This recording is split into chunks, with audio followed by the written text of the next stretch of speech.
Je reçois Fabrice Coustet. Bonjour Fabrice. Bonjour Lucie, bonjour à tous. Comme chaque matin, l'édito. Alors ce matin, on va parler des marchés émergents. Pour les marchés actions et aux marchés obligataires émergents, 2016 s'annonce comme une nouvelle année de sortie massive de capitaux selon l'Institute of International Finance. Oui, si les marchés mondiaux broient du noir en ce moment, les marchés émergents sont au fond du gouffre. Ils ont enregistré des sorties massives de capitaux de 735 milliards de dollars en 2015, après 111 milliards en 2014, et la tendance ne devrait pas encore s'inverser cette année. Selon l'Institute of International Finance, les sorties devraient encore se chiffrer à près de 450 milliards de dollars cette année. Pour les marchés émergents, c'est la fin d'une époque de super croissance dynamisée par le crédit. Après 5 ans de déclin, ils devraient afficher cette année leur plus faible croissance depuis 2009. Alors sans surprise, les investisseurs se détournent massivement de la Chine et le mouvement s'est accéléré d'ailleurs depuis l'été dernier et le krach boursier. Oui, avec moins 676 milliards de dollars, l'Empire du Milieu a concentré 90% de la fuite des capitaux hors des pays émergents en 2015. Mais d'autres pays figurent sur la liste noire des investisseurs. La Turquie, le Brésil et l'Afrique du Sud figurent parmi les pays les plus vulnérables. Autant de pays qui avaient massivement investi dans leur capacité de production pour faire face à l'appétit du géant chinois. Aujourd'hui, c'est la double peine.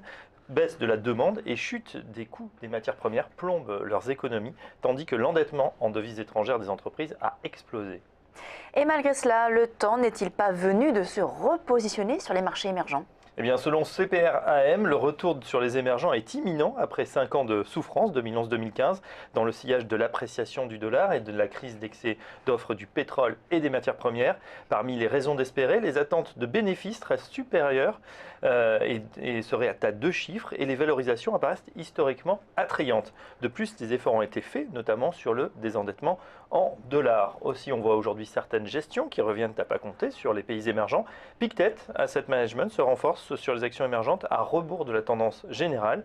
Encore faut-il être sélectif. Si les situations de l'Afrique du Sud, du Brésil et de la Russie apparaissent encore compliquées tant que le pétrole n'est pas stabilisé, l'Inde, le Mexique, la Corée, Taïwan, la Thaïlande, les Philippines et la Tchéquie semblent mieux orientés. Après une baisse de 8 à 20% sur les émergents, reste à savoir si la décote sera suffisante pour attirer les investisseurs.